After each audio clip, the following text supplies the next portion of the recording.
And you'll always be on the right side of history when you are with the people than when you are with people who are wielding guns.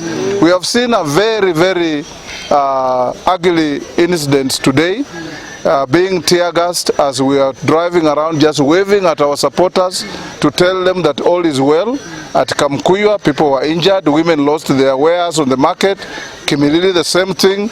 Tumekuja Bokoli, same thing. Tumefika Sikata, wamefunga njia.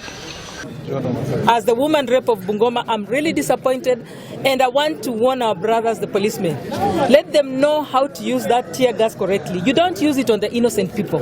They have applied unnecessary force in Kamkuywa, injuring so many women and children who are just alongside the road, waving at us peacefully. Party leader was coming to his home, we are accompanying him, and all this tear gas. But as Mulembe Nation, I want to tell the doubting Thomases, from today henceforth, Mulembe Nation will never be taken for granted. The two leaders that are recognized under the Mulembe Nation, it is Moses Masika Wetangula